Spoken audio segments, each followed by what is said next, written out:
is FOMO? Can you tell us what you do? FOMO means the fear of missing out. And I think that's genius. It's just getting people so excited about what it is you do and letting people know what it is you do.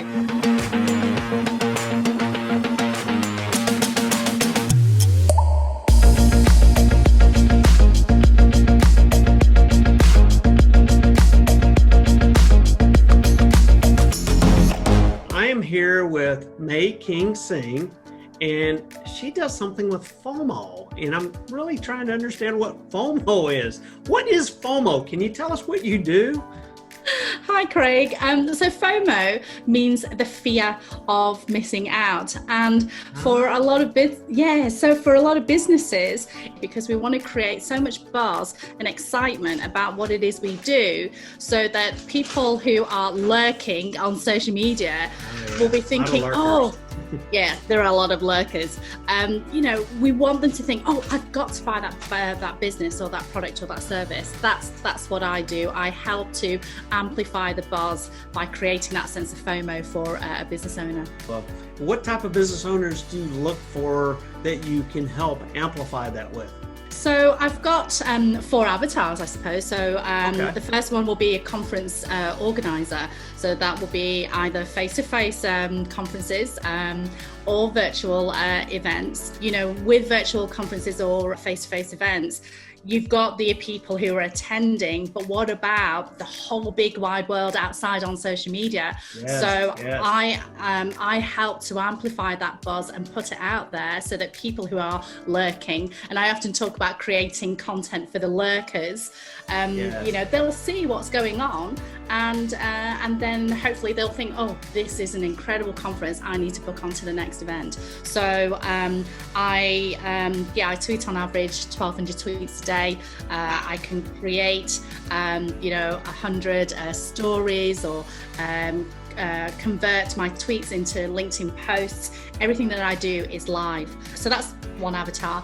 But then you've got sponsors, you've got attendees, you've got speakers. And again, they're addressing the audience of your conference. Yes, they are. What about the audience on social media? So I can help to amplify their voice and their presence using my FOMO system. So what platforms are you mainly on? You mentioned 1,200 tweets on Twitter, and I'm just going, okay, one for me? So it depends on the client. So I have created a buzz primarily on Twitter. I have worked with Twitter and LinkedIn. I have also worked with Twitter, Instagram, Facebook Live, and Instagram. It really depends on the client, but those are all the platforms that I cover. Yeah.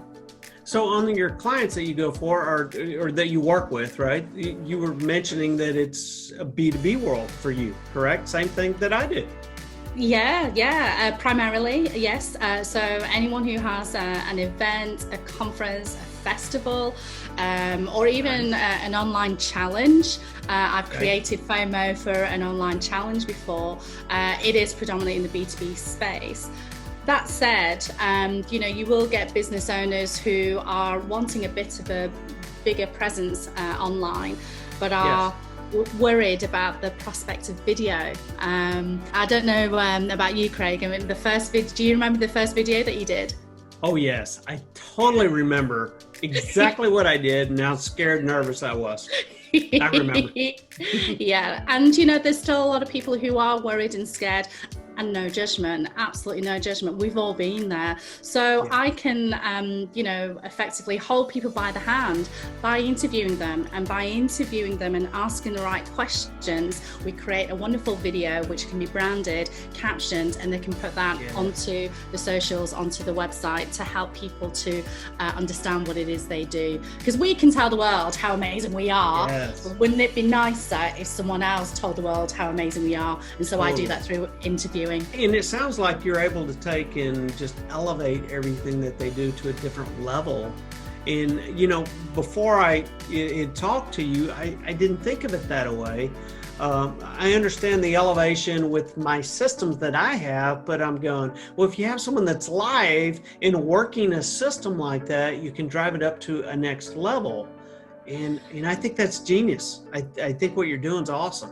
We talked about the need to be authentic, the need to showcase our business in a positive light. And what better way to do that than to have conversations, and by doing things live, by creating live content. There's no getting away from it, you know, it's real, it's raw, it's right now, and it captures that moment. FOMO is a feeling, you know, it's a buzz, it's, you know, it's just getting people so excited about what it is you do and letting people know what it is you do. And so we want to capture that real essence, and you know what, we can have a laugh with it, we can cry with it, you know, and it just really showcases the human side of our business, and by capturing that and not editing it and putting it out there, that's a real true hallmark of authenticity. You know, one of the things that we focus on within our business is, you know, we'll maybe onboard a new client, or before that, one of their objections is, well, I've never seen anyone really get something off of LinkedIn or the engagements and drive a lead off of it. In what's interesting, and you brought up lurkers. So lurkers in the LinkedIn world for me are the 90% of people that are on the platform that are either looking for a job, or they own a business, or they're sales, and they just don't want to talk to people because they don't get it yet. And what's interesting is they follow you, they read your content, and they learn whether they want to know, like, or trust you. And once they get to that next level, you'll see a message come in your inbox of someone asking about you. And it's interesting, as you build up your presence, whether it's on LinkedIn or off LinkedIn, that's when you can start generating hits from Google when they're putting in the keywords. So have you ever taken and put your name into Google and then put your business name into it to see what happens? And we teach people to do that, and most of the time it's going to come up with LinkedIn, and it shows what's out there. And that's that presence of us as a business in a personal sense, and then someone can research you. And I don't know anyone who doesn't take your name and your business name, throw it onto Google and research you before they reach out to you. And you know, you've raised some great points there, Craig, because you know, LinkedIn or any of the platforms, there is a lot of people who don't fully understand the purpose of it.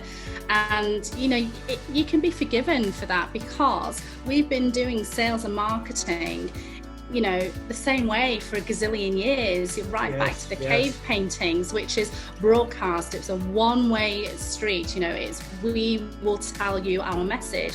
Social media is a two-way communication, and a lot of companies haven't got used to that. You know, they haven't adapted, and they're still saying, buy my stuff, this is what I do, blah, blah, blah. So, you know, with your system, Craig, you're able to help people to really sort of scale that back and remember that it's a two-way communication.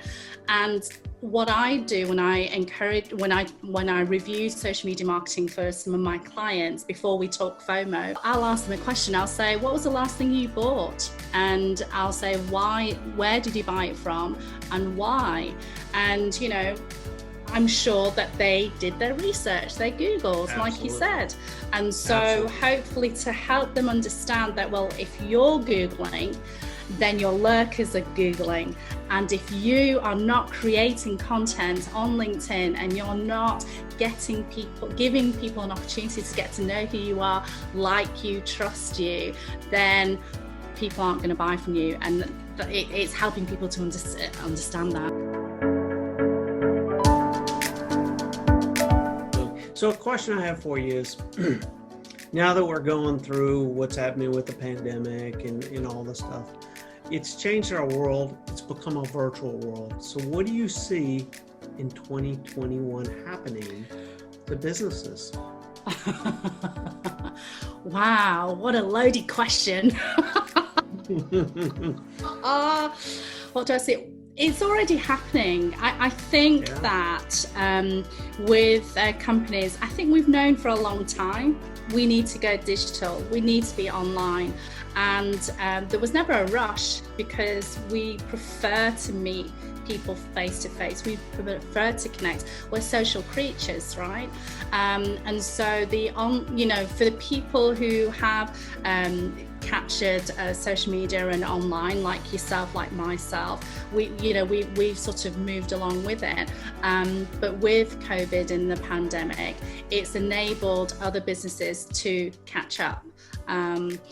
So I think that there'll be, a bigger presence online, which means it could get noisier. Yes, I think it will get noisier. It will definitely get noisier. I mean, there is a thing called Zoom fatigue, isn't there? It's a thing right now. I've had it before. But what that means is that the people who've been doing it for a long time, like yourself, Craig, like myself, we will really be able to help those people to do it right. But ultimately, it's about human to human connection. It is about helping people to gain an insight into who you are, know, like and trust. That's what people talk about all the time in social media marketing. And it's about helping businesses to create that know, like and trust, and then build on top of that and create FOMO on top of that. Absolutely. So moving from here, I always talk about avatars, right? So part of the avatars is, if someone wanted to contact you, what is the type of company or business that would need to contact you to learn a little bit more about how you can help their business? So I mentioned briefly about conferences, virtual face-to-face, and any person who actually attends, who speaks, who sponsors, who organizes a conference, they're the people that I would like to speak with. So I have delivered training courses to specific industries as attendees, as speakers, as sponsors, to help them how to create FOMO. So with a lot of conferences, there are a few conferences I have faced a backlash with where people have said, no, we don't need your services, thank you, making. We've got a social media team, thanks. Yes. And they're really happy if the social media team have posted 3 times that day. Hold on, regurgitated content too, right? Yeah, that's right. And they're missing out on a trick. They're absolutely missing out on a trick. Yes. So, we want to really champion the people who have attended the event. We want to embrace the hashtag that they're using to try and break the internet with their conference. And I can help train the social media marketers to do that. Or they can hire me, But what's interesting is people think just because they have someone on their team that does social media marketing is that they know everything. And in reality, you should pair that person with someone else to teach them and train them to move to the next level so that they can be better. And every so often you come back and you challenge them. It would be like you and I graduating from college and never picking up a book ever again to learn anything from. But that's what people do in business, and it's silly. Yeah, no, absolutely. And I've worked with conferences where they had a social media person. I've worked alongside them, and just by observing what I'm doing, it's already lifted what what they're doing. Because I think with social media managers that, they've got an incredible job. They've got a really important job to think of the right post, to think of the right content to write, to choose the right hashtag and so on. But there's a lot of work and thought that has gone into it. At an event, it's bang, bang, bang, now, but it's also thinking about what is interesting enough to put out there and keep thinking about it and posting. And also, at the event itself, you've got your attendees, and they're also talking about the event. So you want to engage with them as well. So, giving them, shining the light on them and having a conversation with them.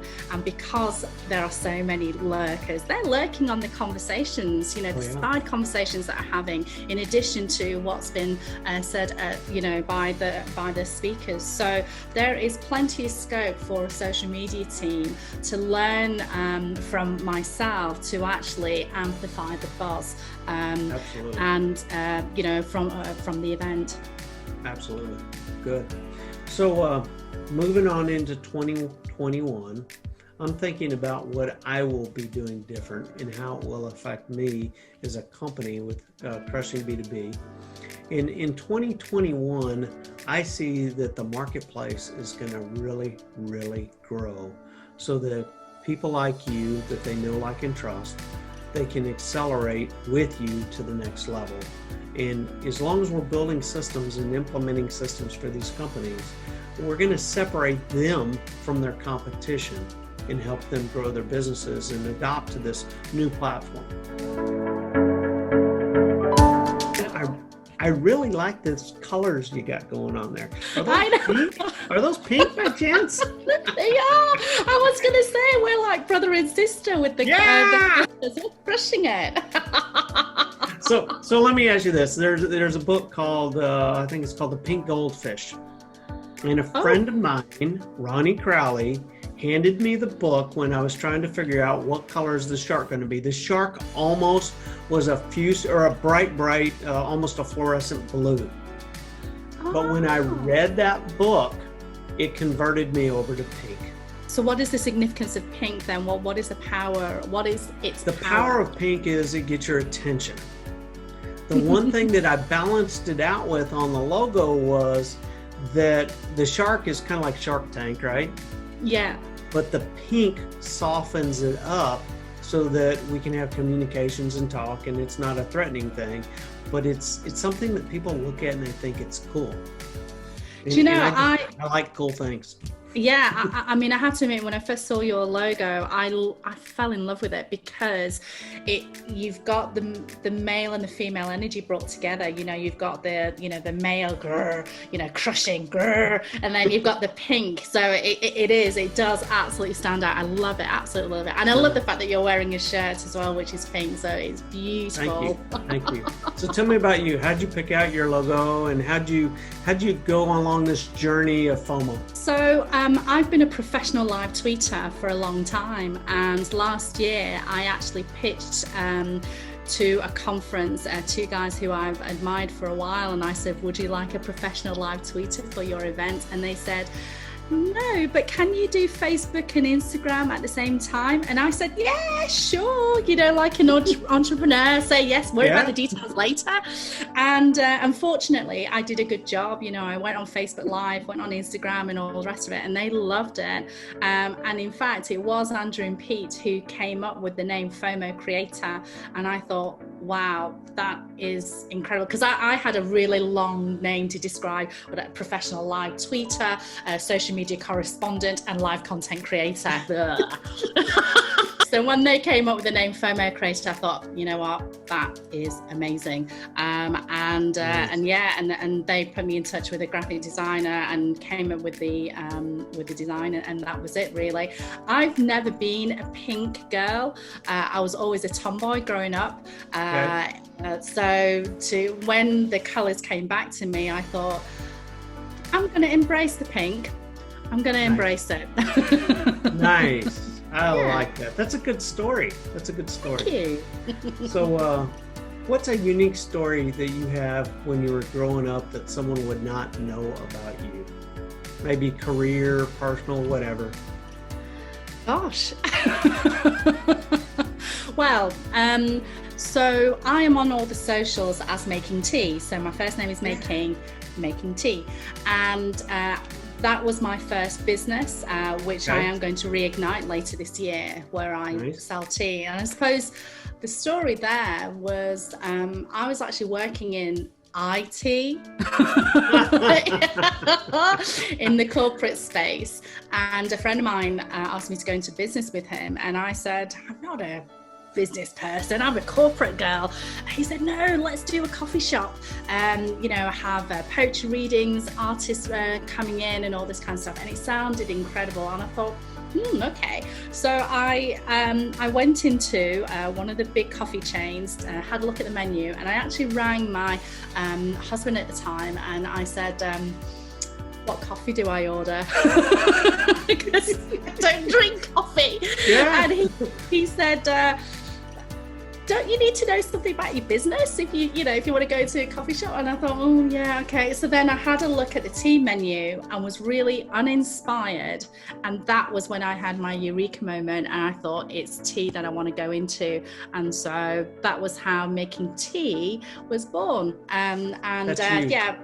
Yeah, so I'm Chinese, I'm British, so okay. And I'm hearing some other accent going on besides British. Tell me a little bit more about that.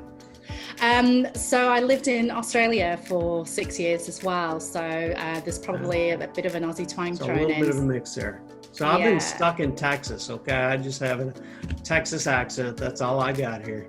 Oh, it's beautiful though. I love it. I love the Texan accent.